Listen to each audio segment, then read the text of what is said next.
Good afternoon, everybody, and welcome. I guess we don't have enough seats today. Wow.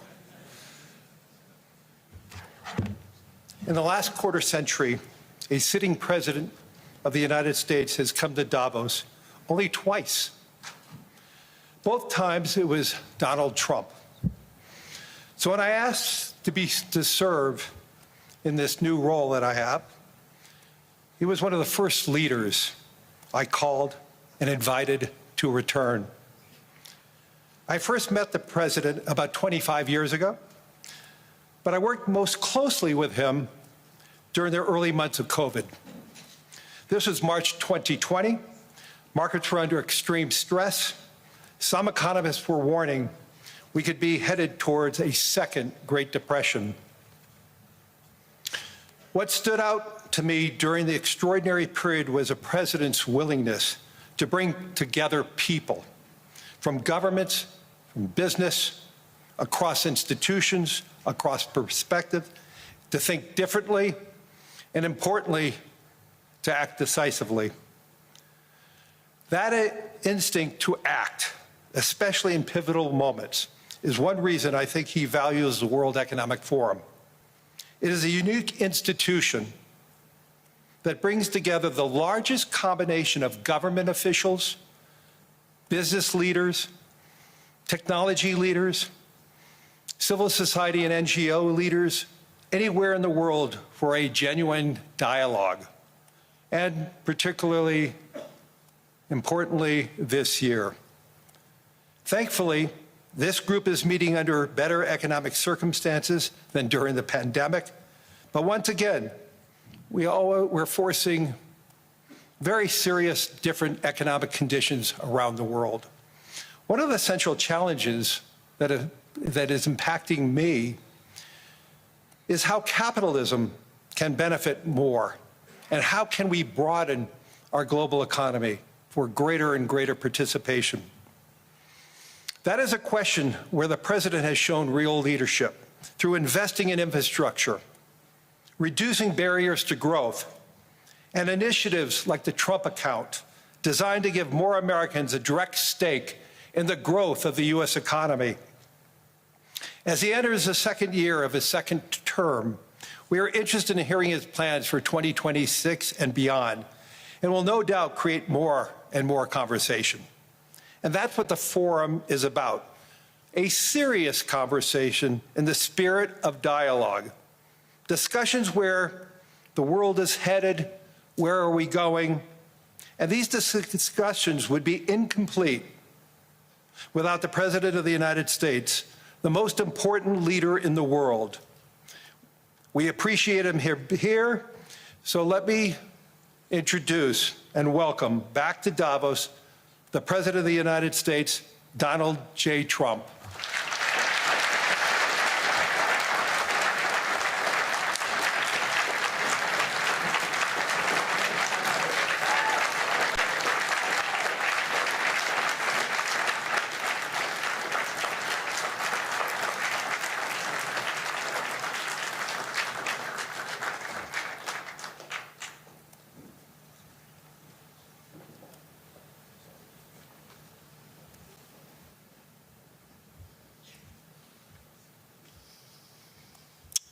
Well, thank you very much, Larry. It's great to be back in beautiful Davos, Switzerland, and to address so many respected business leaders, so many friends, few enemies,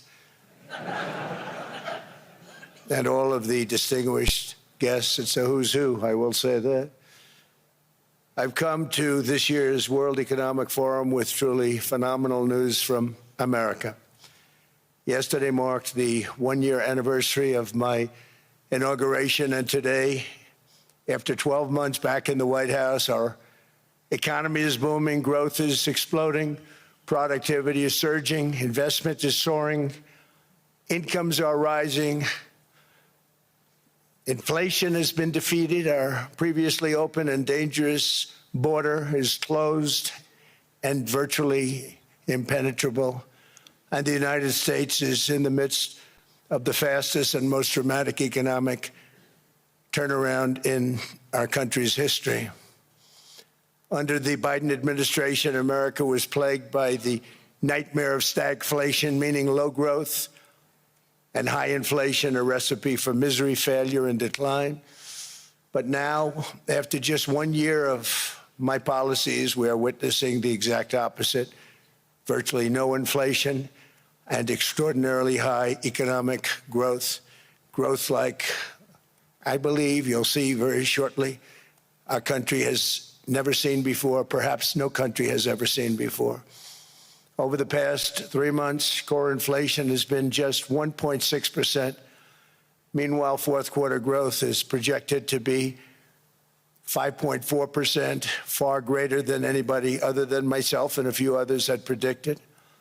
Since the election, the stock market has set 52 all-time high records. So that's in 1 year, 52 records, adding $9 trillion in value to retirement accounts, 401ks, and people's savings. People are doing very well. They're very happy with me. Since my inauguration, we've lifted more than 1.2 million people off of food stamps, and after 4 years in which Biden secured less than $1 trillion of new investment in our country. Think of that, 1 trillion, substantially less than that. In 4 years, we've secured commitments for a record-breaking $18 trillion, and we think when the final numbers come out, they'll be closer to $20 trillion of investment. That's never been done by any country at any time, not even close. Just over 1 year ago, under the radical left Democrats, we were a dead country. Now we are the hottest country anywhere in the world. In fact, the United States economy is on pace to grow at double the rate that was projected by the IMF just last April. And with my growth and tariff policies, it should be much higher. I really believe we can be much higher than that. And this is all great news, and it's great for all nations. The USA is the economic engine on the planet, and when America booms, the entire world booms. It's been the history. When it goes bad, it goes bad. You all follow us down, and you follow us up, and we're at a point that I don't believe we've ever been. I never thought we could do it this quickly. My biggest surprise is I thought it would take more than a year, maybe like a year and 1 month. But it's happened very quickly. This afternoon, I want to discuss how we have achieved this economic miracle, how we intend to raise living standards for our citizens to levels never seen before, and perhaps how you too and the places where you come from can do much better by following what we're doing, because certain places in Europe are not even recognizable, frankly, anymore. They're not recognizable. And we can argue about it, but there's no argument. Friends come back from different places. I don't want to insult anybody and say I don't recognize it. And that's not in a positive way. That's in a very negative way. And I love Europe, and I want to see Europe go good. But it's not heading in the right direction. In recent decades, it became conventional wisdom in Washington and European capitals that the only way to grow a modern Western economy was through ever-increasing government spending, unchecked mass migration, and endless foreign imports. The consensus was that so-called dirty jobs and heavy industry should be sent elsewhere, that affordable energy should be replaced by the Green New Scam, and that countries could be propped up by importing new and entirely different populations from faraway lands. This was the path that Sleepy Joe Biden administration and many other Western governments very foolishly followed, turning their backs on everything that makes nations rich and powerful and strong. And there's so much potential in so many nations. The result was record budget and trade deficits and a growing sovereign deficit driven by the largest wave of mass migration in human history. We've never seen anything like it. Quite frankly, many parts of our world are being destroyed before our very eyes, and the leaders don't even understand what's happening. And the ones that do understand aren't doing anything about it. Virtually all of the so-called experts predicted my plans to end this failed model would trigger a global recession and runaway inflation. but we have proven them wrong. It's actually just the opposite. In 1 year, our agenda has produced a transformation like America has not seen in over 100 years. Instead of closing down energy plants, we're opening them up. Instead of building ineffective, money-losing windmills, we're taking them down and not approving any. Instead of empowering bureaucrats, we're firing them, and they're going out and getting jobs in the private sector for 2 and 3 times what they were making in government. So they started off hating me when we fired them, and now they love me. Instead of raising taxes on domestic producers, we're lowering them and raising tariffs on foreign nations to pay for the damage that they've caused. In 12 months, we have removed over 270,000 bureaucrats from the federal payrolls, the largest single-year reduction in government employment since the end of World War II. Nobody thought that was coming, but we had no choice. To make a country great, you can't have all federal jobs.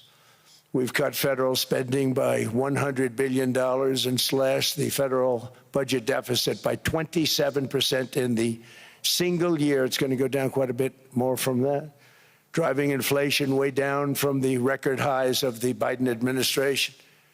Every month, they went up and up and up. I promised to cut 10 old regulations for every single new regulation, but instead I've cut, actually till this point, 129 regulations for every 1 new regulation approved. So every time they come in with a new regulation, we do at least 10, but so far it's averaging out to 129, if you can believe it. In July, we passed the largest tax cuts in American history, including no tax on tips, no tax on overtime, no tax on Social Security for our great seniors. We also provided 100% expensing, that's the one they like, and bonus depreciation for all new equipment and capital investments to help companies expand and shift production to America. They are so in love with that. They build a plant, they're able to deduct it immediately, the whole thing, rather than waiting 38 to 41 years in the old days. This is a miracle taking place. Nobody thought it would ever be done by any country, but it's done by us. It was what made my first term the most successful 4-year term that we've ever had from a financial standpoint. And now we've upped it. This is a 10-year program, not a 1-year program. But you're allowed to deduct everything in 1 year. It used to be 38 to 41 years. With tariffs, we've radically reduced our ballooning trade deficit, which was the largest in world history. We were losing more than $1 trillion every single year, and it was just wasted. It was going to waste. But in 1 year, I slashed our monthly trade deficit by a staggering 77%, and all of this with no inflation, something everyone said could not be done. There were a couple of brilliant people that actually thought I was doing the right thing. I thought I was doing the right thing.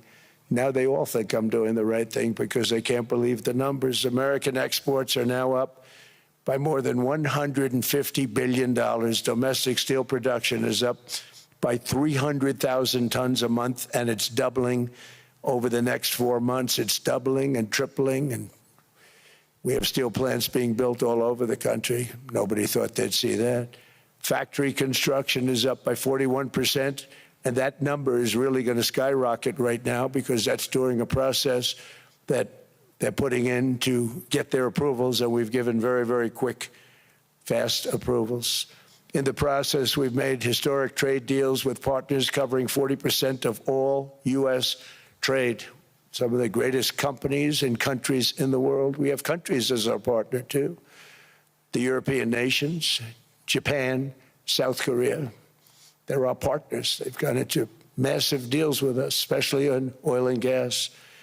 And these agreements raise growth and cause stock markets to boom, not only in the U.S., but virtually every country that came to make a deal, because, as you've learned, when the United States goes up, you follow.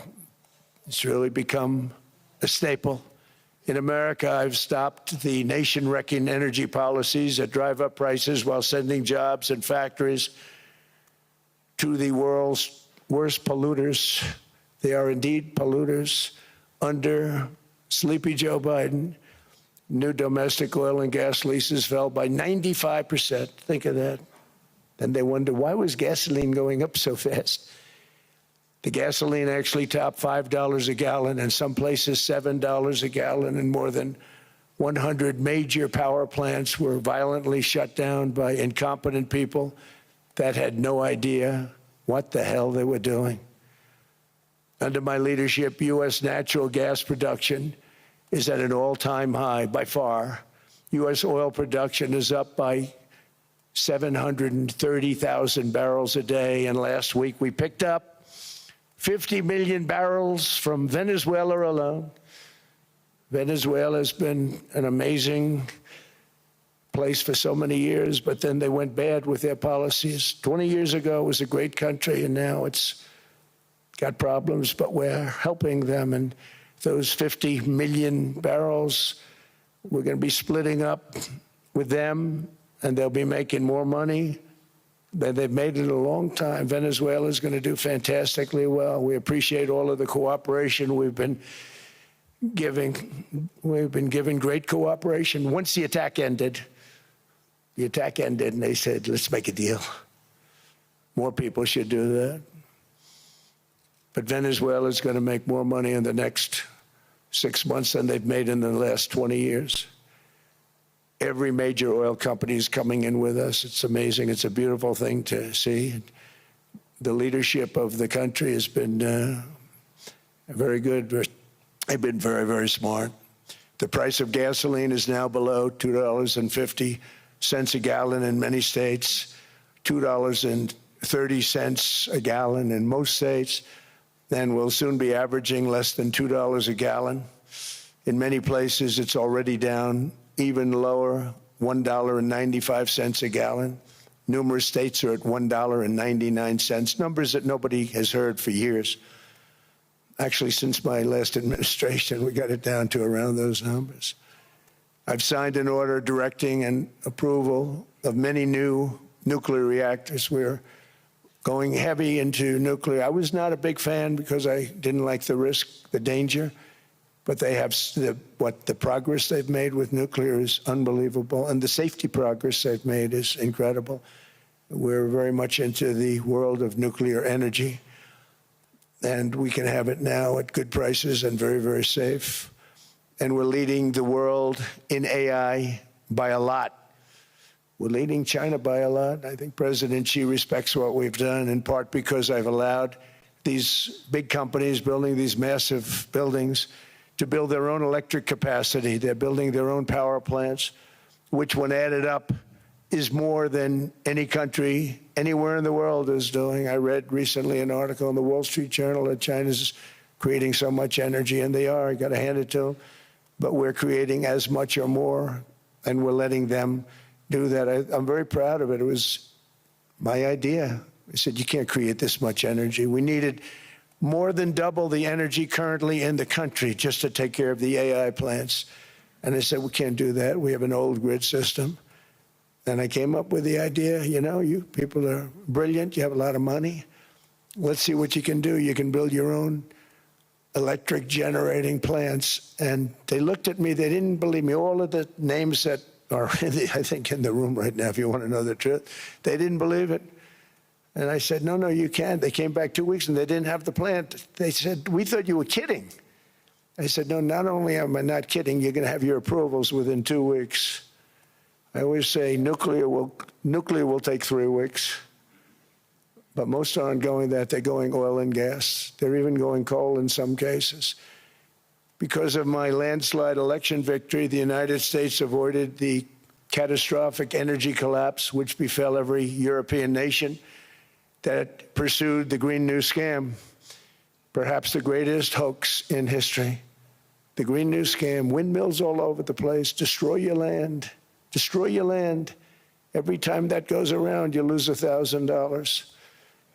You're supposed to make money with energy, not lose money. Here in Europe, we've seen the fate that the radical left tried to impose on America. They tried very hard. Germany now generates 22% less electricity than it did in 2017. And it's not the current chancellor's fault. He's solving the problem. He's going to do a great job. But what they did before he got there, I guess that's why he got there. And electricity prices are 64% higher. The United Kingdom produces just 1/3 of the total energy from all sources that it did in 1999. Think of that, 1/3. And they're sitting on top of the North Sea, one of the greatest reserves anywhere in the world, but they don't use it. And that's one reason why their energy has reached catastrophically low levels with equally high prices. High prices, very low levels. Think of that, 1/3. And you're sitting on top of the North Sea, and they like to say, well, you know, that's depleted. It's not depleted. It's got 500 years. They haven't even found the oil. The North Sea is incredible. They don't let anybody drill. Environmentally, they don't let them drill. They make it impossible for the oil companies to go. They take 92% of the revenues. So the oil companies say, we can't do it. They came to see me. Is there anything you can do? I want Europe to do great. I want UK to do great. They're sitting on one of the greatest energy sources in the world, and they don't use it. In fact, their electricity prices have soared 139%. There are windmills all over Europe. There are windmills all over the place, and they are losers. One thing I've noticed is that the more windmills a country has, the more money that country loses and the worse that country is doing. China makes almost all of the windmills, and yet I haven't been able to find any wind farms in China. Did you ever think of that? It's a good way of looking at it. They're smart. China's very smart. They make them, they sell them for a fortune. They sell them to the stupid people that buy them, but they don't use them themselves. They put up a couple of big wind farms, but they don't use them. They just put them up to show people what they could look like. They don't spin. They don't do anything. They use a thing called coal, mostly. But China goes with the coal. They go with oil and gas. They're starting to look at nuclear a little bit, and they're doing just fine. They make a fortune selling the windmills, though, and I think really that's one that they wouldn't be surprised if it stopped. They are shocked that it continues to go. They're very friendly with me. They're shocked that people continue to buy those damn things. They killed the birds. They ruin your landscapes. Other than that, I think they're fabulous, by the way. Stupid people buy them. The consequences of such destructive policies have been stark, including lower economic growth, lower standards of living, lower birth rates, more socially disruptive migration, more vulnerability to hostile foreign adversaries, and much, much smaller militaries. The United States cares greatly about the people of Europe. We really do. I mean, look, I am derived from Europe. Scotland and Germany, 100% Scotland, my mother, 100% German, my father. And we believe deeply in the bonds we share with Europe as a civilization. I want to see it do great. That's why issues like energy, trade, immigration, and economic growth must be central concerns to anyone who wants to see a strong and united West, because Europe and those countries have to do their thing. They have to get out of the culture that they've created over the last 10 years. It's horrible what they're doing to themselves. They're destroying themselves. These beautiful, beautiful places. We want strong allies, not seriously weakened ones. We want Europe to be strong. Ultimately, these are matters of national security, and perhaps no current issue makes the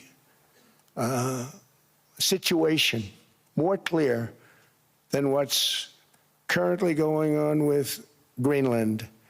Would you like me to say a few words of Greenland? I was going to leave it out of the speech, but I think I would have been reviewed very negatively. I have tremendous respect for both the people of Greenland and the people of Denmark, tremendous respect. but every NATO ally has an obligation to be able to defend their own territory. And the fact is, no nation or group of nations is in any position to be able to secure Greenland other than the United States. We're a great power, much greater than people even understand. I think they found that out 2 weeks ago in Venezuela.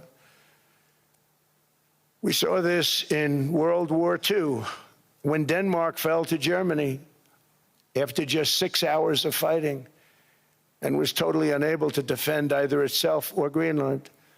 So the United States was then compelled, we did it, we felt an obligation to do it, to send our own forces to hold the Greenland territory, and hold it we did at great cost and expense. They didn't have a chance of getting on it, and they tried. Denmark knows that. We literally set up bases on Greenland for Denmark. We fought for Denmark. We weren't fighting for anyone else. We were fighting to save it for Denmark. Big, beautiful piece of ice. It's hard to call it land. It's a big piece of ice. But we saved Greenland and successfully prevented our enemies from gaining a foothold in our hemisphere. So we did it for ourselves also. And then after the war, which we won it big. Without us, right now you'd all be speaking German and a little Japanese, perhaps. After the war, we gave Greenland back to Denmark.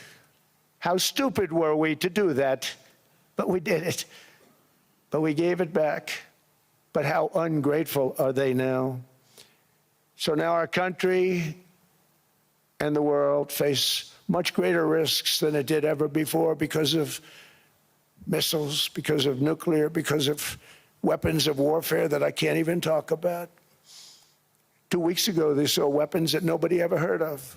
They weren't able to fire one shot at us. They said, what happened? Everything was discombobulated. They said, we've got them in our sights. Press the trigger, and nothing happened. No anti-aircraft missiles went up. There was one that went up about 30 feet and crashed down right next to the people that sent it. They said, what the hell is going on? Those defensive systems were made by Russia and by China. So they're going to go back to the drawing boards, I guess. Greenland is a vast, almost entirely uninhabited and undeveloped territory that's sitting undefended in a key strategic location between the United States, Russia, and China. That's exactly where it is, right smack in the middle. Wasn't important nearly when we gave it back. You know, when we gave it back, it wasn't the same as it is now. It's not important for any other reason, you know, everyone talks about the minerals. There's so many places. There's no rare earth, no such thing as rare earth. There's rare processing, but there's so much rare earth. And to get to this rare earth, you got to go through hundreds of feet of ice. That's not the reason we need it. We need it for strategic national security and international security. This enormous unsecured island is actually part of North America, on the northern frontier of the Western Hemisphere. That's our territory. It is therefore a core national security interest of the United States of America. And in fact, it's been our policy for hundreds of years to prevent outside threats from entering our hemisphere, and we've done it very successfully. We've never been stronger than we are now. That's why American presidents have sought to purchase Greenland for nearly 2 centuries. You know, for 2 centuries they've been trying to do it. They should have kept it after World War II, but they had a different president. That's all right. People think differently. Much more necessary now than it was at that time, however. In 2019, Denmark said that they would spend over $200 million to strengthen Greenland's defenses. But as you know, they spent less than 1% of that amount. 1%. There's no sign of Denmark there. And I say that with great respect for Denmark, whose people I love, whose leaders are very good. It's the United States alone that can protect this giant mass of land, this giant piece of ice, develop it and improve it and make it so that it's good for Europe and safe for Europe and good for us. And that's the reason I'm seeking immediate negotiations to once again discuss the acquisition of Greenland by the United States, just as we have acquired many other territories throughout our history, as many of the European nations have. They've acquired, there's nothing wrong with it. Many of them, some went in reverse, actually, if you look. Some had great, vast wealth, great, vast lands all over the world. They went in reverse. They're stuck back where they started. That happens too. But some grow. But this would not be a threat to NATO. This would greatly enhance the security of the entire alliance, the NATO alliance. The United States is treated very unfairly by NATO. I want to tell you that. And when you think about it, nobody can dispute it. We give so much and we get so little in return. And I've been a critic of NATO for many years. And yet I've done more to help NATO than any other president by far, than any other person. You wouldn't have NATO if I didn't get involved in my first term. The war with Ukraine is an example. We are thousands of miles away, separated by a giant ocean. It's a war that should have never started, and it wouldn't have started if the 2020 U.S. presidential election weren't rigged. It was a rigged election. Everybody now knows that. They found out. People will soon be prosecuted for what they did. It's probably breaking news, but it should be. It was a rigged election. You can't have rigged elections. You need strong borders, strong elections, and ideally a good press. I always say it. Strong borders, strong elections, free, fair elections, and a fair media. The media is terrible. It's very crooked. It's very biased, terrible. But someday it'll straighten out because it's losing all credibility. Think of it, when I went in a landslide, a giant landslide, won all 7 swing states, won the popular vote, won everything, and they only get negative press. That means that it has no credibility. And if they're going to get credibility, they're going to have to be fair. So you need a fair press. But you also need those other elements. And I inherited a terrible, terrible situation. If you look, the border was open, the inflation was raging, everything was bad with the United States when I came into office. But I also inherited a mess with Ukraine and Russia, something that would have never happened. And I know Putin very well. He and I would discuss Ukraine. It was the apple of his eye, but he wasn't going to do anything. I said, Vladimir, you're not doing it. He would never have done it. It was terrible what happened. I could see it happening, too. After I left, I could see it happening. Biden had given Ukraine and NATO $350 billion, a staggering sum, $350 billion. I came in, and just like the southern border, just like inflation, just like our economy, I said, wow, this place is in trouble, meaning our country. All of these things were out of control. But the border was out of control. We fixed it with the strongest border anywhere in the world. And I've now been working on this war for 1 year, during which time I settled 8 other wars. India, Pakistan. I settled other wars that were Vladimir Putin called me, Armenia, Azerbaijan. He said, I can't believe you settled that one. They were going on for 35 years. I settled it in 1 day. And President Putin called me. He said, you know, I can't believe I've worked on that war for 10 years trying to settle it. I couldn't do it. I said, do me a favor, focus on settling your war. Don't worry about that one. What does the United States get out of all of this work, all of this money, other than death, destruction, and massive amounts of cash going to people who don't appreciate what we do? They don't appreciate what we do. I'm talking about NATO, I'm talking about Europe. They have to work on Ukraine. We don't. The United States is very far away. We have a big, beautiful ocean separating us. We have nothing to do with it. Until I came along, NATO was only supposed to pay 2% of GDP. But they weren't paying, most of the countries weren't paying anything. The United States was paying for virtually 100% of NATO. And I got that stopped. I said, that's not fair. But then, more importantly, I got NATO to pay 5%, and now they were paying, and now they are paying. So something nobody said was possible. They said we will never go up higher than 2%. But they went to 5%, and now they're paying the 5. They didn't pay the 2, and now they're paying the 5. And they're stronger for it, and they have an excellent, by the way, Secretary General who's possibly in the room. Mark, are you here? Yes, he's here. Hello, Mark. We never asked for anything, and we never got anything. We probably won't get anything unless I decide to use excessive strength and force where we would be, frankly, unstoppable. But I won't do that. Okay? Now everyone's saying, oh, good. That's probably the biggest statement I made, because people thought I would use force. I don't have to use force. I don't want to use force. I won't use force. All the United States is asking for is a place called Greenland, where we already had it as a trustee, but respectfully returned it back to Denmark not long ago after we defeated the Germans, the Japanese, the Italians, and others in World War II. We gave it back to them.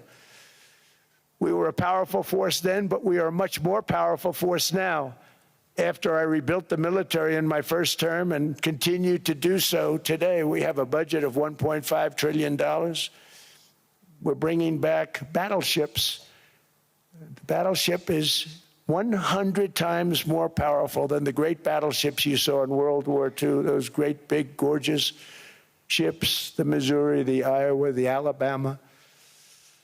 Because I thought maybe we could take them out of mothballs. They said, no, sir, these ships are 100, think of that, 100 times more powerful than those big, magnificent pieces of art that you saw so many times ago, that you still see on television. You say, wow, what a force. 100 times, each ship 100 times more powerful than the big battleships of the past. So that was the end of the mothball story. So what we have gotten out of NATO is nothing except to protect Europe from the Soviet Union and now Russia. I mean, we've helped them for so many years. We've never gotten anything, except we pay for NATO. And we paid for many years until I came along. We paid for, in my opinion, 100% of NATO because they weren't paying their bills. And all we're asking for is to get Greenland, including right title and ownership, because you need the ownership to defend it. You can't defend it on a lease.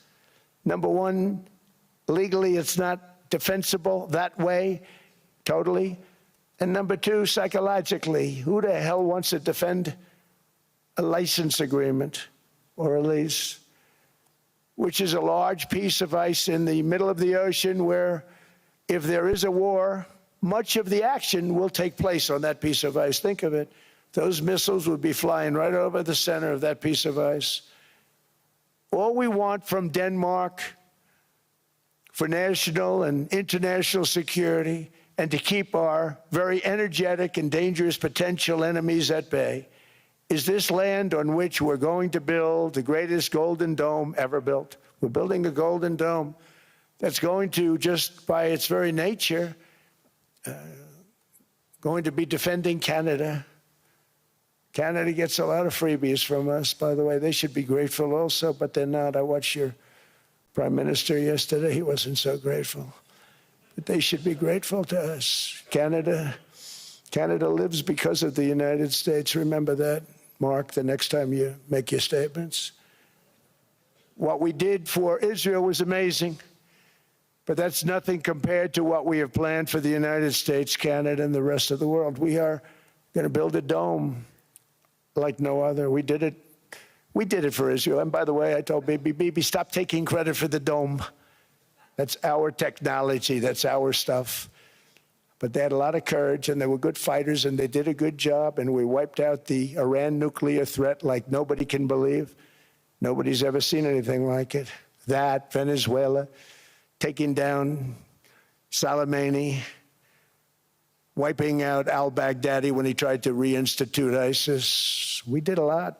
I did a lot of big things. all perfectly executed. Everyone was perfectly executed. Somebody told me that, a military expert told me, "Sir, everything you've done has been perfectly executed." I said, "I know." So other presidents have spent, whether foolishly or not, trillions and trillions of dollars on NATO and gotten absolutely nothing in return. We've never asked for anything. It's always a one-way street. Now they want us to help them with Ukraine. And we say, we're going to. I'm really helping, not even them. I want to see, last week, if you saw, it was 10,000 soldiers, but last month it was 31,000 soldiers died. 31,000. That's this room times, the number of people in this room times 30. Think of it. 30,000 soldiers died in 1 month. The month before it was 27,000. The month before that it was 28,000. The month before that it was 25,000. It's a bloodbath over there.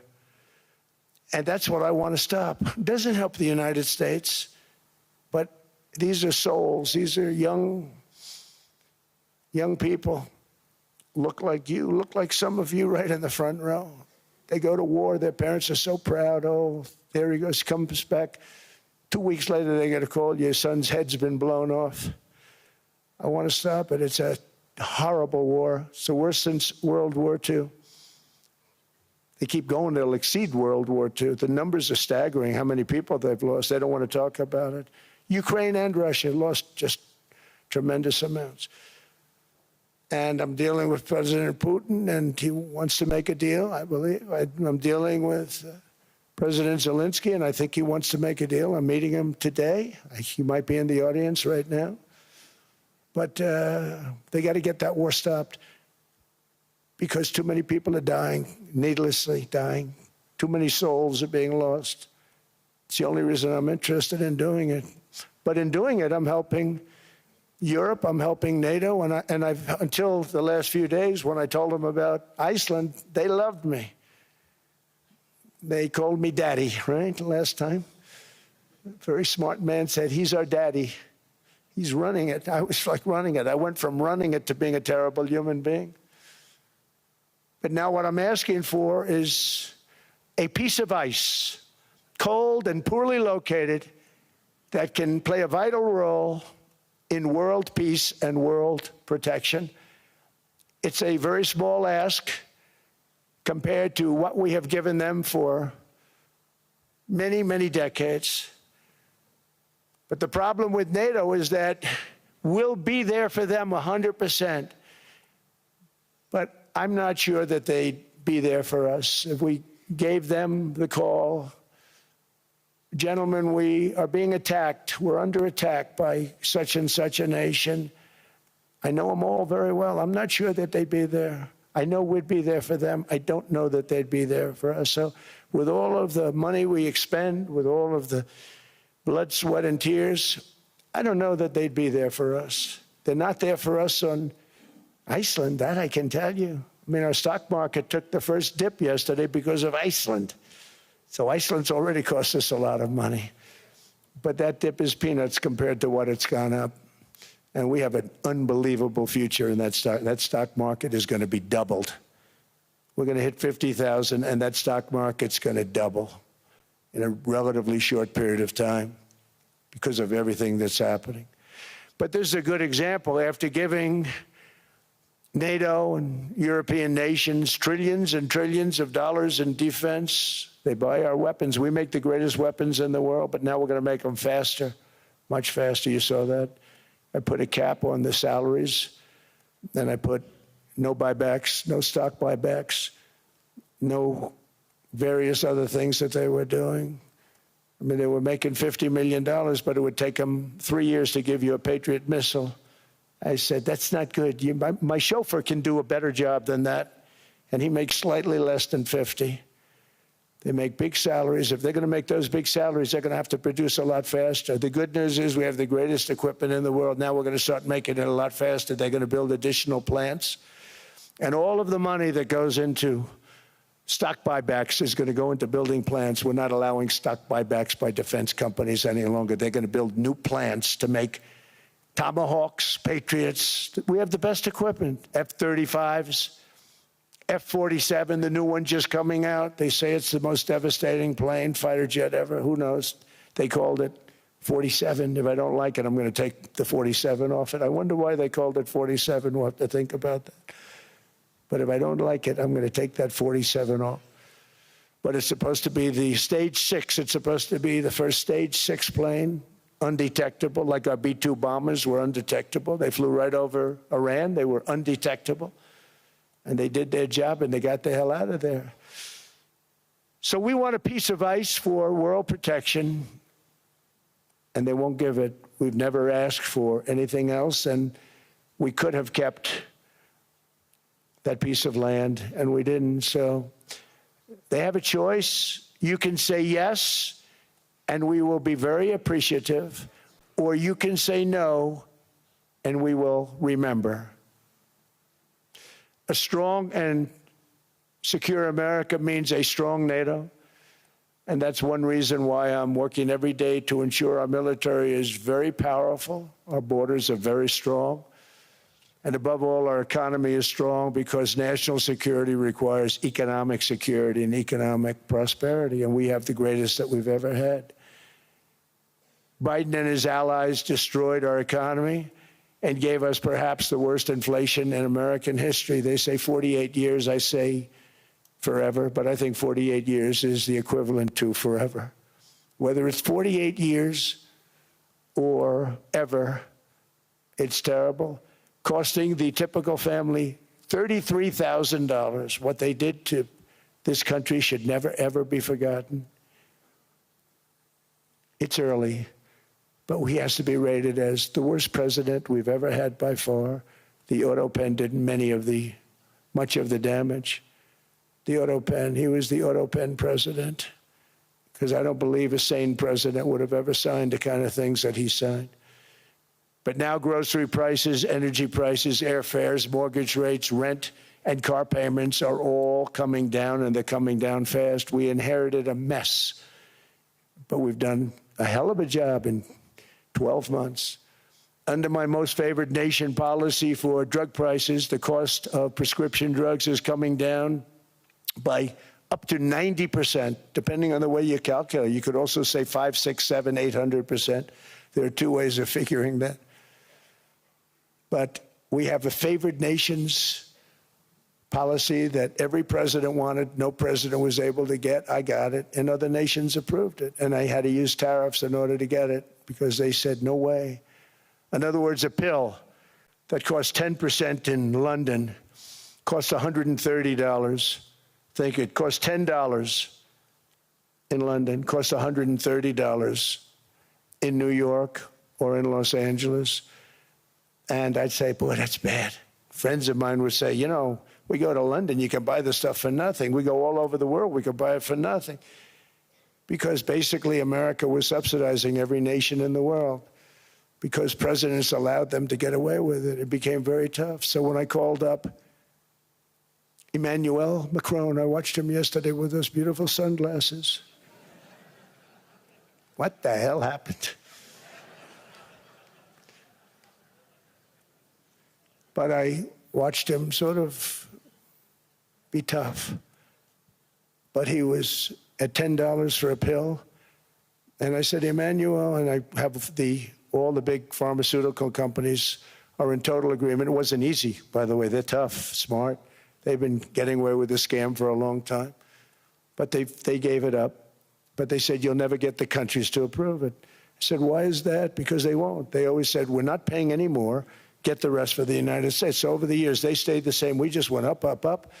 And I mean, we would pay 13, 14, 15 times more than certain countries would. So I said, no, they'll approve it 100%. Sir, you'll never get them to approve it. I said, I guarantee you. But I actually started with Emmanuel, who probably is in the room too. And I like him. I actually like him. Hard to believe, isn't it?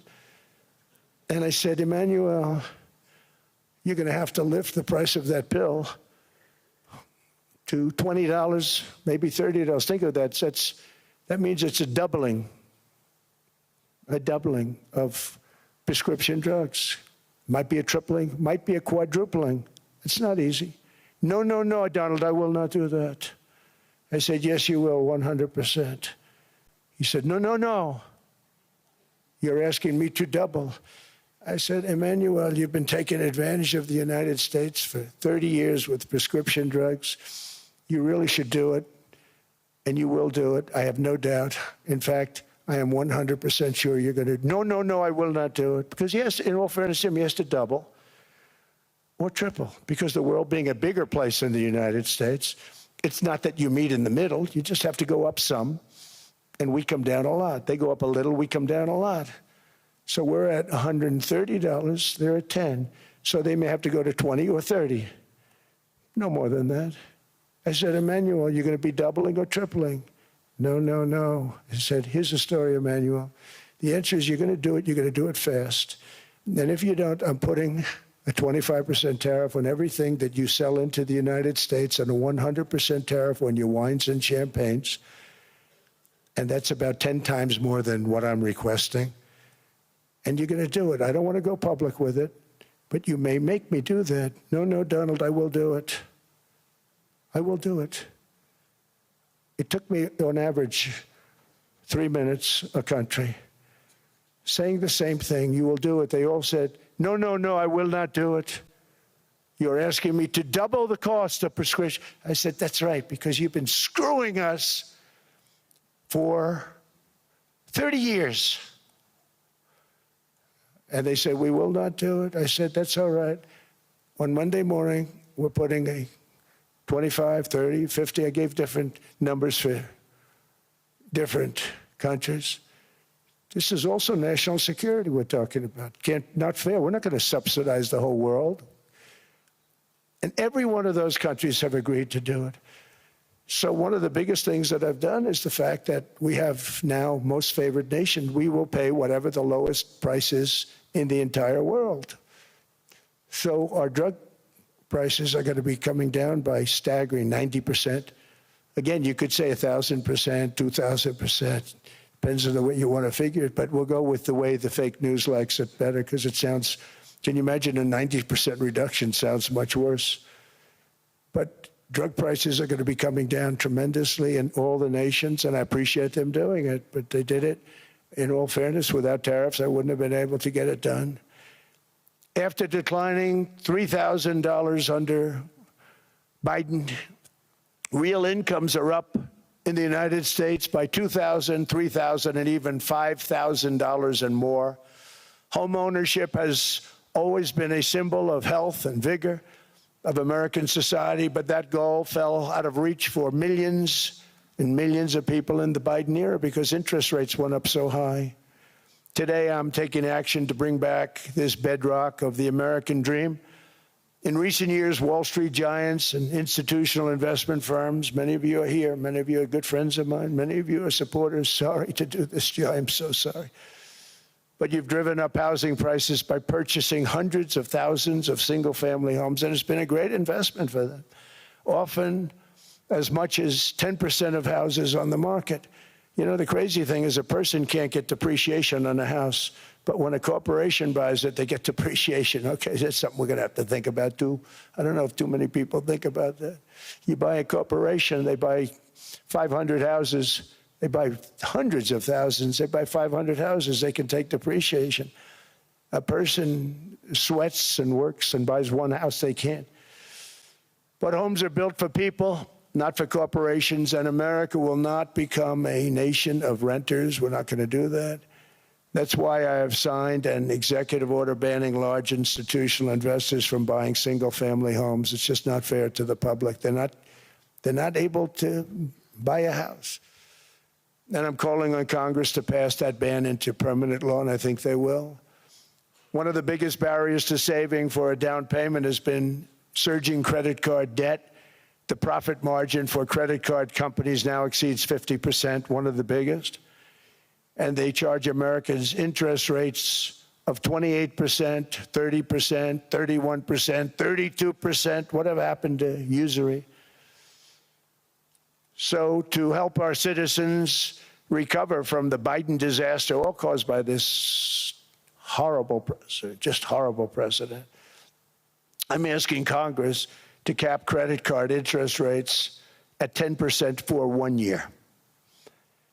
And this will help millions of Americans save for a home. They have no idea they're paying 28%. They go out there a little late in their payment and they end up losing their house.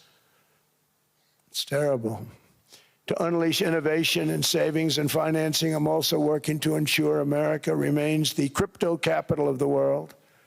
And to that end, last year, I signed the landmark Genius Act into law. Now Congress is working very hard on crypto market structure legislation, Bitcoin, all of them, which I hope to sign very soon, unlocking new pathways for Americans to reach financial freedom. And I did it for two reasons. Number one, I thought it was politically good, and it was. I got tremendous political support. But more importantly, China wanted that market too. It's just like they want the AI. And we've got that market, I think, pretty well locked up. If I didn't do it, Biden was totally against it until before the election, when they realized that, there were millions of people voting against him over crypto. And all of a sudden, they loved it very much, but it was too late. They blew it. But it is politically popular, but it's much more importantly, we have to make it so that China doesn't get the hold of it. And once they have that hold, we're not going to be able to get it back. So I'm honored to have done it. Finally, I've instructed government-backed institutions to purchase up to $200 billion in mortgage bonds to bring down interest rates. And I'll be announcing a new Fed chairman in the not-too-distant future. I think he'll do a very good job. See, I gave away some of it. I did give that away. So we have something, got something, but somebody that's very respected. They're all respected. They're all great. Everyone that I interviewed is great. Everyone could do, I think, a fantastic job. Problem is they change once they get the job. They do. They're saying everything I want to hear, and then they get the job. They're locked in for 6 years. They get the job, and all of a sudden, let's raise rates a little bit. I call them, sir, we'd rather not talk about this. It's amazing how people change once they have the job, but it's too bad. Sort of disloyalty, but they got to do what they think is right. We have a terrible chairman right now, Jerome Too Late Powell. He's always too late. And he's very late with interest rates, except before the election, he was just fine for the other side. So we're going to have somebody that's great, and we hope he does the right job. Last week, the average 30-year mortgage rate dropped below 6% for the first time in many years. Another major factor in driving up housing costs was the mass invasion of our borders. And I have to say one thing about housing, because nobody ever says this. I am very protective of people that already own a house, of which we have millions and millions and millions. And because we have had such a good run, the house values have gone up tremendously. And these people have become wealthy. They weren't wealthy. They become wealthy because of their house. And every time you make it more and more and more affordable for somebody to buy a house cheaply, you're actually hurting the value of those houses, obviously, because the one thing works in tandem with the other. And I don't want to do anything that's going to hurt the value of people that own a house, who for the first time in their lives are walking around the streets of whatever city they're in, very proud that their house is worth $500,000, $600,000, $700,000. Now, if I want to really crush the housing market, I could do that so fast and people could buy houses, but you would destroy a lot of people that already have houses. In some cases, they've mortgaged their house, and the mortgage would be very low, and all of a sudden the mortgage without any changes becomes very high, and they end up losing the house.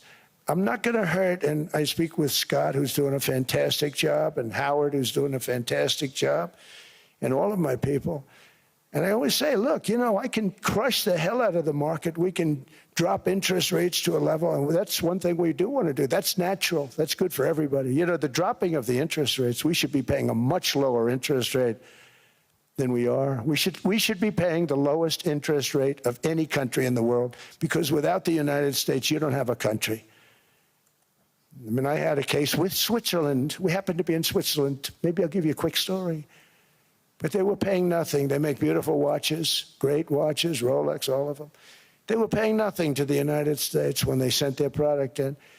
And we had a $41 billion deficit, $41 billion with this beautiful place. Flew over it, isn't it nice? So I said, let's put a 30% tariff on them so that we get back some of it, not all of it at all. We'd still have a deficit, big deficit. We had 41 million. That's a big deficit. And I said, let's put a tariff on. Different tariffs, different places. You're all party to them. In some cases, victims to them. But in the end, it's a fair thing. And most of you realize that. But we put a 30% tariff on Switzerland, and all hell broke loose. They were calling, I mean, like you wouldn't believe. And I know so many people from Switzerland, incredible place, incredible, brilliant place. But I didn't realize that they're only good because of us. And there's so many other examples. I mean, us, probably other places, but a majority of the money they make is because of us, because we never charged them anything. So they come in, they sell their watches, no tariffs, no nothing. They walk away, they make $41 billion on just us. So I said, no, we can't do that. So I'm going to bring it up. I still would have a deficit pretty substantial, but I brought it up to 30%. And I guess Prime Minister, I don't think President, I think Prime Minister called a woman, and she was very repetitive. She said, no, no, no, you cannot do that, 30%. You cannot do that. We are a small, small country. I said, yeah, but you have a big, big deficit.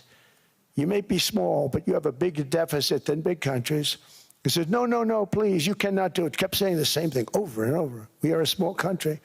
I said, but you're a big country in terms of, and she just rubbed me the wrong way, I'll be honest with you. And I said, all right, thank you, ma'am, appreciate it. Do not do this. Thank you very much, ma'am. And I made it 39%. And then all hell really broke out. And I was paid visits by everybody. Rolex came to see me. They all came to see me. But I realized, and I reduced it, because I don't want to hurt people. I don't want to hurt them. And we brought it down to a, lower level. Doesn't mean it's not going up, but we brought it down to a lower level. But they pay now, tariff. But I realized that we have many places like that where they're making a fortune because of the United States. Without the United States, they wouldn't be making anything. Think of it. Switzerland made $41 billion on us. And as she said, it's a small place. And I realized with that, I don't know, it was so, because she was so aggressive. And I realized in that conversation that the United States is keeping the whole world afloat. Many places, I could give you 6, 7 places just in the people in this little area. I know every one of them. They're looking down. They don't want to see me, and they don't want to stare me in the eyes.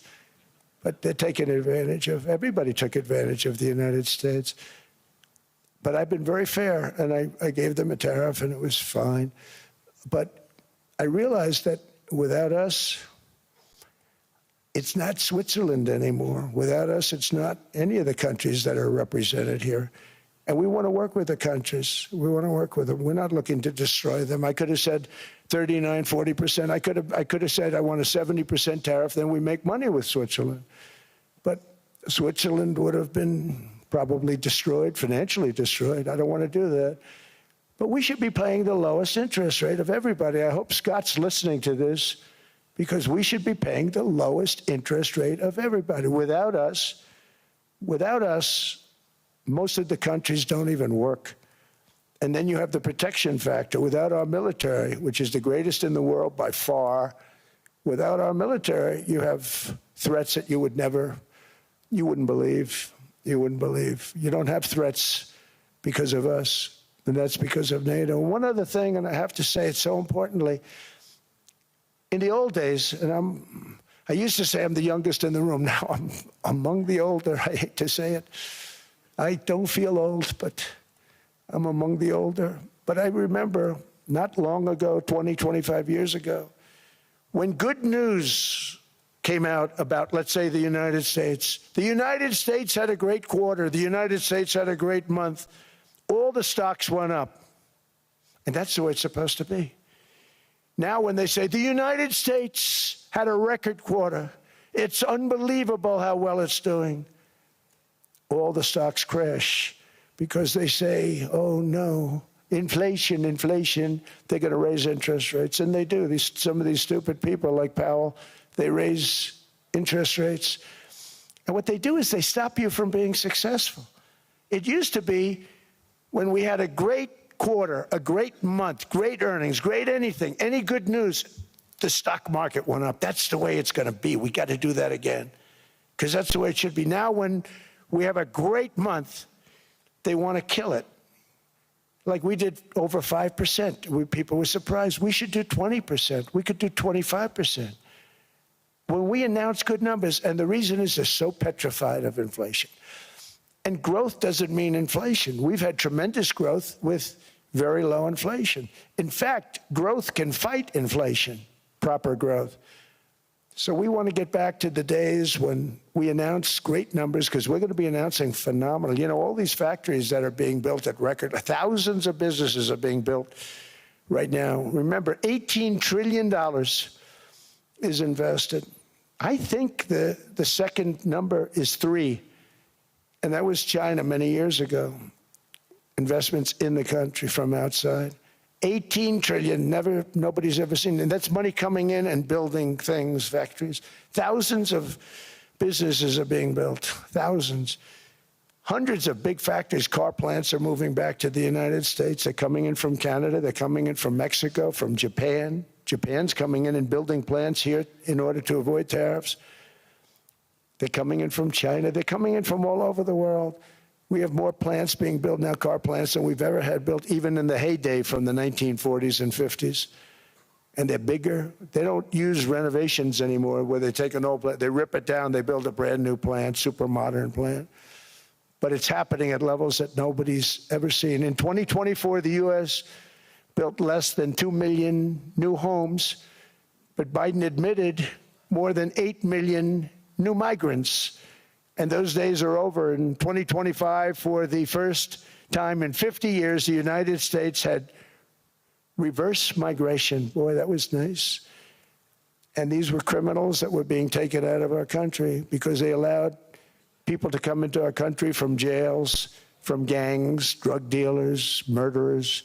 11,888 murderers. We've gotten most of them out. And then ICE gets beat up by stupid people from leadership in Minnesota.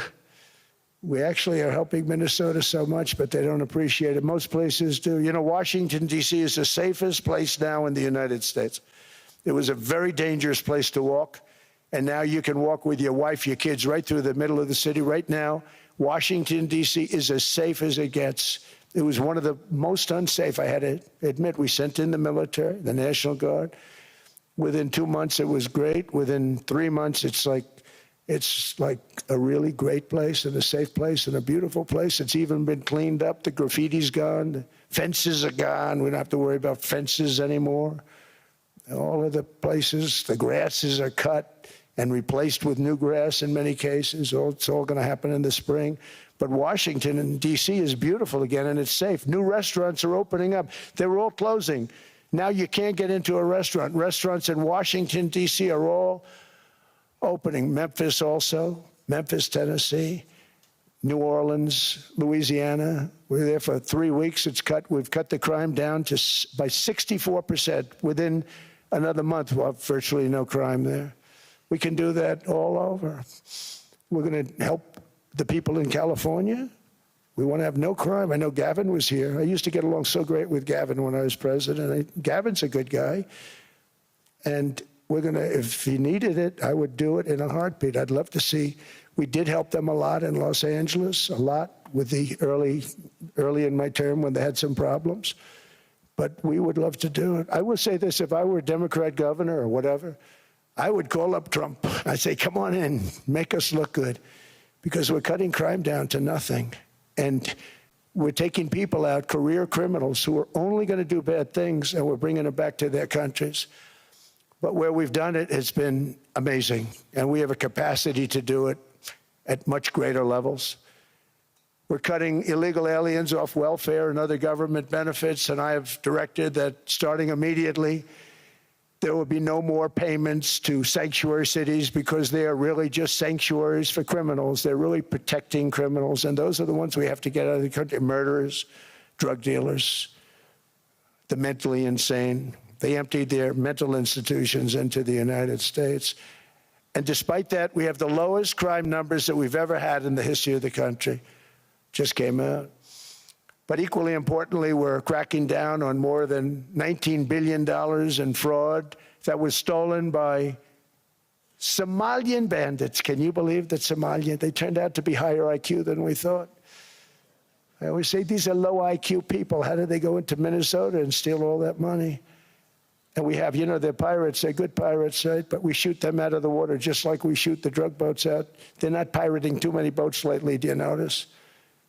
When they go out into those boats, they want to take over $1.5 billion tanker loaded up with oil, and they say, we're going to blow up your boat. They have powerful weapons. You hit the side of the boat, you blow the whole thing up.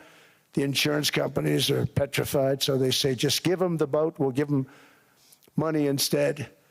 And I don't do that. We blow them right the hell out of the water. We see them going out, we blow them out of the water. We don't have any pirates so much anymore. If we do, they won't be there long.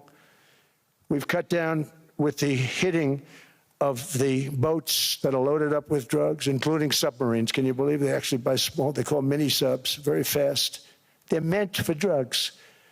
We've knocked out 2 of them. The Democrats say they were fishing. You have ruined somebody's fishing weekend, I would say. A submarine is not a fishing boat. You don't fish. But we've knocked down drugs by water, the oceans, the sea, by 97.2%. Think of that. And I actually say, who the hell are the 3%? Because I would not want to be piloting one of those boats. We knocked them down, and now we're going to start on land. We're going to knock it all out. The land is the easy part. What we did on sea is incredible, and that's our great military. The situation in Minnesota reminds us that the West cannot mass import foreign cultures which have failed to ever build a successful society of their own. I mean, we're taking people from Somalia, and Somalia is a failed, it's not a nation. Got no government, got no police, got no military, got no nothing. And then we have this fake congressperson who they just reported is worth $30 million. You believe this? Ilhan Omar, talking about the Constitution provides me. She comes from a country that's not a country, and she's telling us how to run America. Not going to get away with it much longer, let me tell you. The explosion of prosperity and conclusion and progress that built the West did not come from our tax codes. It ultimately came from our very special culture. This is the precious inheritance that America and Europe have in common. We share it. We share it, but we have to keep it strong. We have to become stronger, more successful, and more prosperous than ever. We have to defend that culture and rediscover the spirit that lifted the West from the depths of the Dark Ages to the pinnacle of human achievement. We live in an incredible, changing period. It's an unbelievable time, but we have to take advantage of the time that we're in. In our hands are technologies that our ancestors could scarcely have. I mean, they couldn't have even dreamt some of the things that we see today. And so rapidly they're produced. I mean, AI, 2 years ago, nobody ever heard of the term, and now everybody's talking about it. And it can have some very good purpose. It could also have some dangerous purpose, and for that we have to watch out. But some tremendous things are happening because of it. And we're leading by so much. We're doing so well. But opportunities that are bigger and grander than ever before in human history are right before us. It is the pioneers in this room. Many of you in this room are true pioneers. You're truly brilliant people. Just your ability to get a ticket is brilliant because you have about 50 people for every seat. I don't know what, that's Larry. Everything Larry touches turns to gold. He made this very successful. But you're in this room, And some of you are the greatest leaders anywhere in the world. You're the greatest brains anywhere in the world. And the future is unlimited, and to a large part because of you. And we have to protect you, and we have to cherish you. I always say we have to cherish our brilliant people because there aren't many of them. So together with confidence, boldness, and persistence, let us lift up our people, grow our economies, defend our shared destiny, and build a future for our citizens that is more ambitious, more exciting, more inspiring, and greater than the world has ever seen. We're in a position to do things that nobody else has ever even thought of before. And many of the people in this room are the ones that are doing it. And I want to congratulate you, and I'm with you all the way. You can do things that nobody else can even think about. So I congratulate you on your tremendous success. And the United States is back, bigger, stronger, better than ever before. And I'll see you around. Thank you all very much. Thank you very much.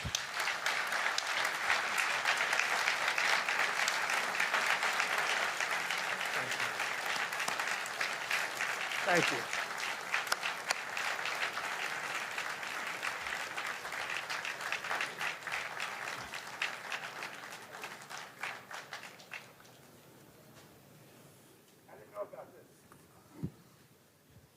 This was supposed to be a nice fire chat, Mr. President. Yes, good. I got set up now.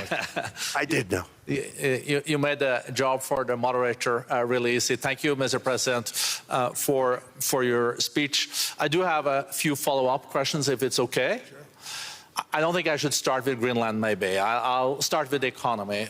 The U.S. economy is doing really, really well. But how to sustain this growth moving forward? Because there's always a recession looming around the corner. Well, you know, the one thing about economies and recessions is sometimes you get hit unexpectedly and there's nothing you can do about it. All brilliant people, but there's nothing. One example was COVID. We had an economy going at levels like nobody had ever seen my first 2.5, 3 years.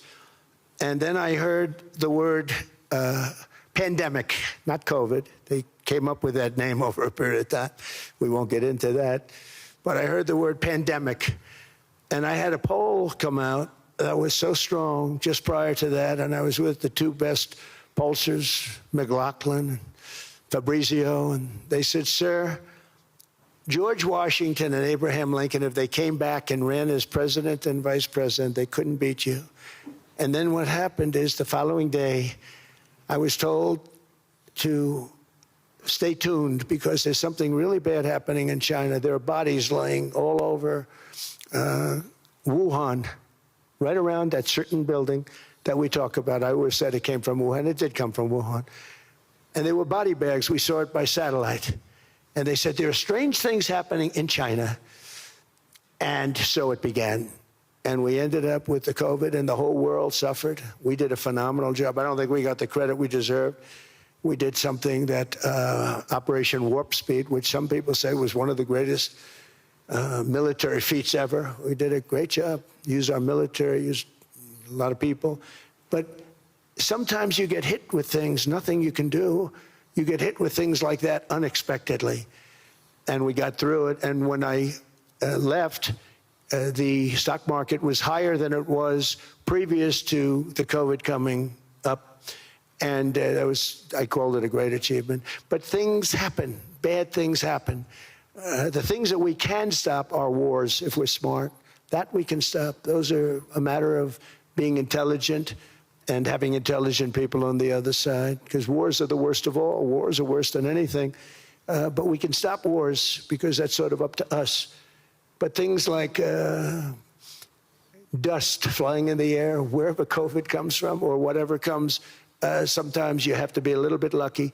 But we are poised to have an economy like no other, not only in this country, but anywhere. And you know, when you hear the kind of numbers that I can tell you that Scott Bessent was with me the other day, and he's looking at numbers. He said, I can't. And that's all he's done his whole life, pretty much your whole life. Scott, you weren't going to be a football player, I don't think. Scott was not that great at football, but he was always good at numbers, right? And he was looking at numbers. He said, I've never seen anything like this.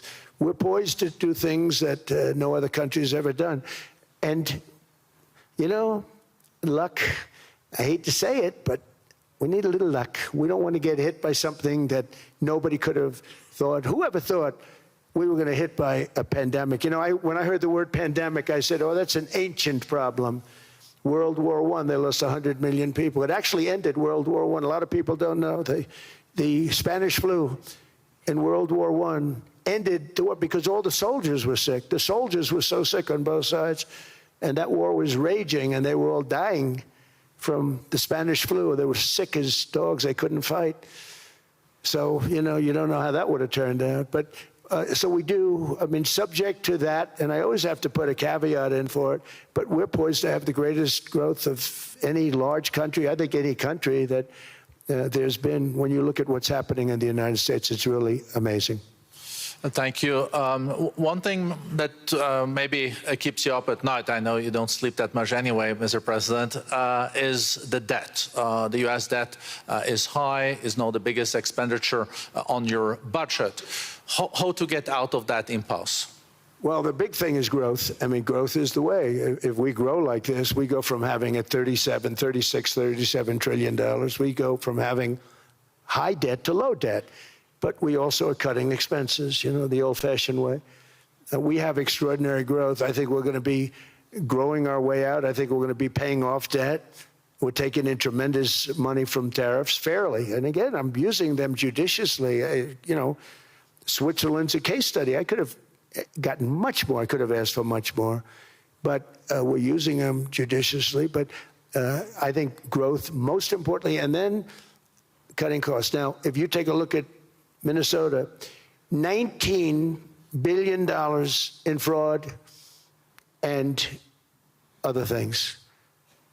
People going to airports, they came into the country, they don't have 10 cents, and they're leaving with hundreds of thousands of cash in their bags. When we get to that, and our DOJ, Pam, and Todd, and all the people that work over there, and all of the people that work in here, I can tell you, Scott Bessent is working on that. It's a priority, right? You have your whole team. We're in there looking for where this money is coming from, how much it is. It could be more than $19 billion. Can you believe that? That's just one state. If we were able to cut out 50% of the fraud, 50%, and we should be able to do better than that, we would have a balanced budget without having to talk about even growth. So we have a lot of options, but we're working very hard on that. That's a big deal. It's not just the protests, the fake protests done by agitators and, you know, professional insurrectionists. That's what they are. They're professional troublemakers. But we are looking very strong at the money too in Minnesota and other places. I think, Mr. President, also the $500 billion invested in artificial intelligence and the frontier technologies last year also were driving growth exponentially in the U.S. Well, AI has been a big factor. AI is massive. I mean, Mark Zuckerberg showed me a plant where he put it over a map of Manhattan, and it was basically the size of Manhattan. This is not, I said, you got to be kidding. It's a plant that was miles long, miles wide, very high. I don't think it was high like the Empire State Building, but it was high. And it literally covered most of the island of Manhattan.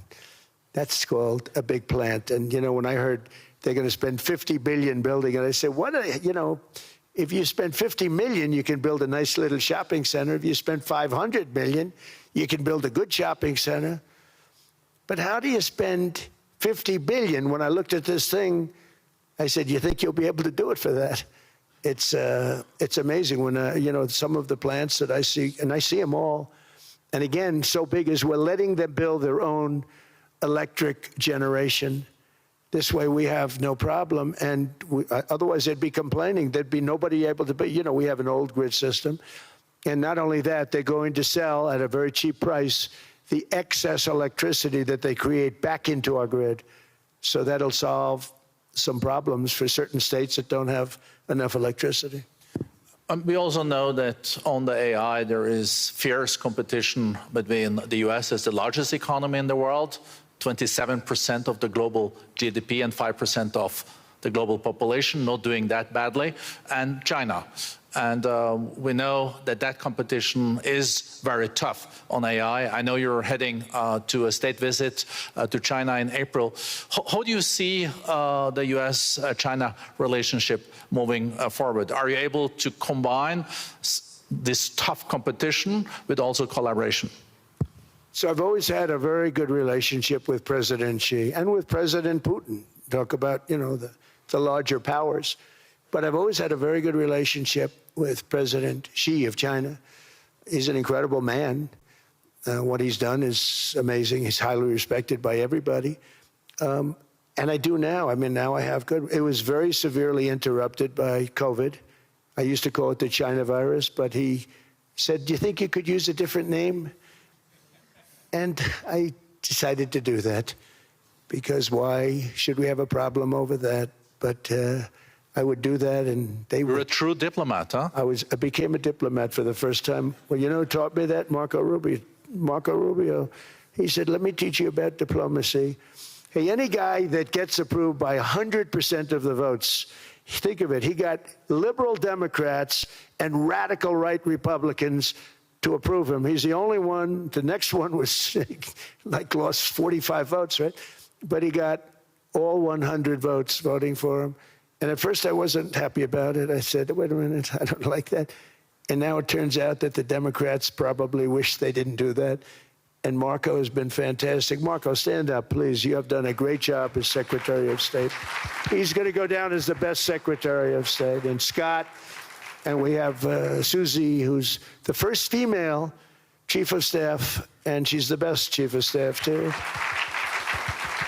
And I see Howard Lutnick, who I know spoke.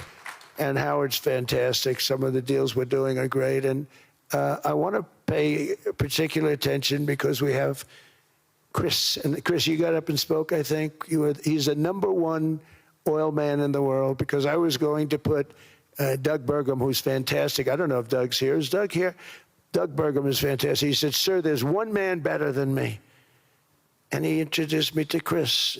And he turns out to be. So we're drilling more oil and gas now than we ever have by almost double. Is that right, Chris? And on top of it, we get a lot coming out of Venezuela. So anyway, so we're doing great. The country is just doing great. We have great people. Thank you. And I see other people. We have Steve Witkoff. We have Jared. I got so many people. I'm in trouble because when I go back, they're going to be people with long faces. Sir, you didn't introduce me. I got so many people. And we have a lot of the greatest people anywhere in the world. I know them all. So I won't continue because we'd be here all day. Thank you, Mr. President. We also know that you're a deal maker, and then maybe coming back to Greenland and Ukraine. What kind of deal in the end do you see between the U.S. And Denmark? Because, you know, I guess you see it now as a negotiation going on, or? Well, it's costing Denmark hundreds of millions a year to run it. And Denmark's a small country and wonderful people. But, you know, it's very expensive. It's a very big piece of ice. And it's very important. I mean, I don't want to repeat the speech, but it's very important that we use that for national and international security. That can create a power that will make it impossible for the bad guys to do anything against the perceived good ones. And it's a great block for Europe, just like, you know, Denmark was supposed to spend hundreds of millions of dollars. They didn't spend the money. They didn't spend anything, almost. And we'll see what happens. I just say this. NATO has treated the United States of America very unfairly. We never asked for anything. We never got anything. We actually took care of the needs of NATO for years and years, which I felt was always unfair. So I got NATO to pay because they're rich countries. But I think it's time that NATO step up.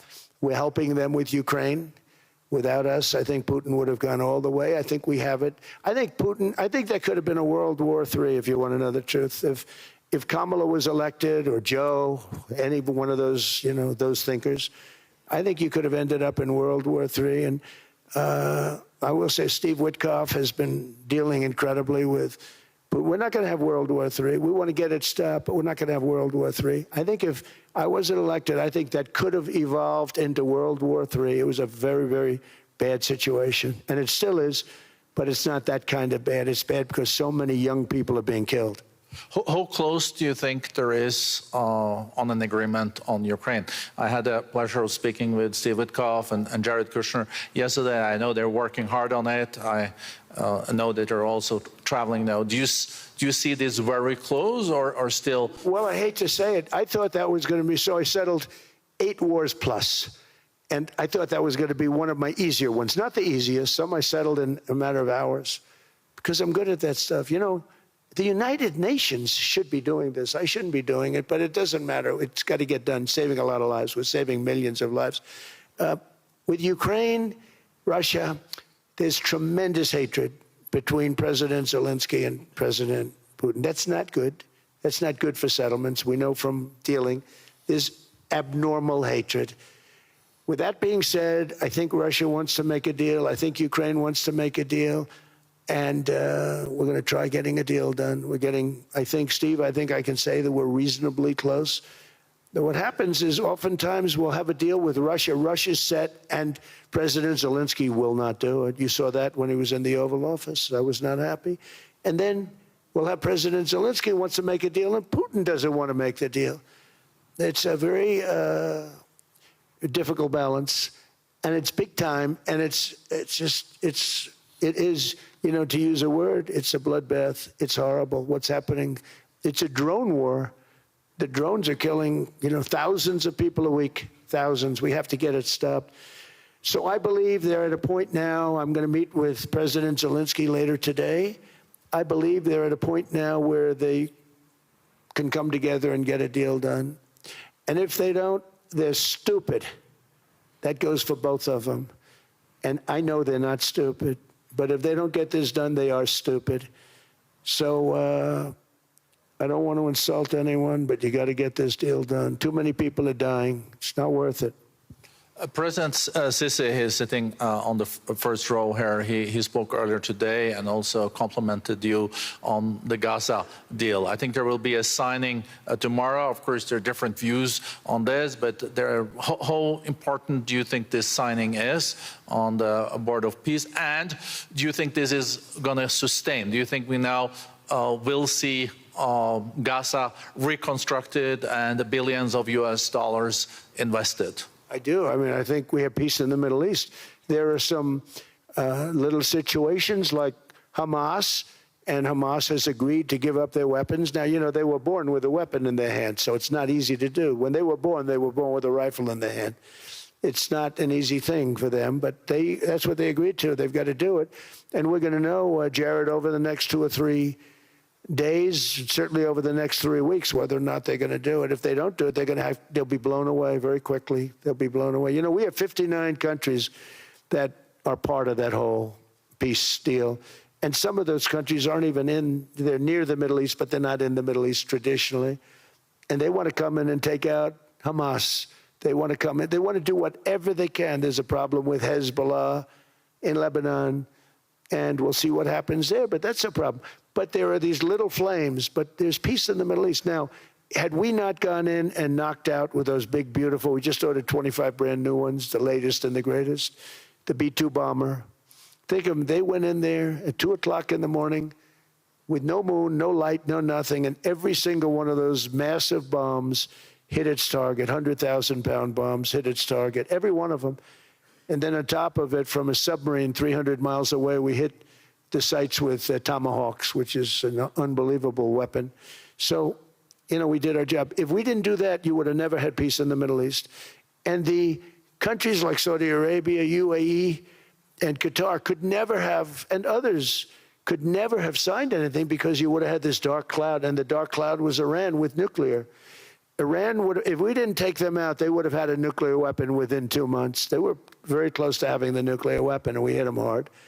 And it was a total obliteration.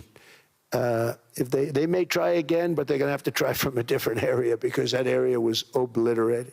Incredible thing we did. And because we did that, we were able to make peace. If we didn't do that, I would say, Jared and Steve, if we didn't do that, there was no chance of making peace because the countries I just named and other countries could have never signed off. They were afraid. They were afraid.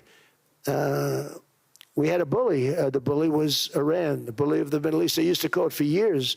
They were the bully of the Middle East. They're not the bully of the Middle East anymore. Mr. President, I know you even had to change a plane last night, so I guess you didn't have much sleep, but I think but your energy is still there. I know you have several bilateral meetings. I know you're also hosting a reception. So thank you so much for coming back to Davos. Thank you so much. It's highly appreciated. Well, thank you very much. Thank you, everybody, very much. Thank you. Thank you.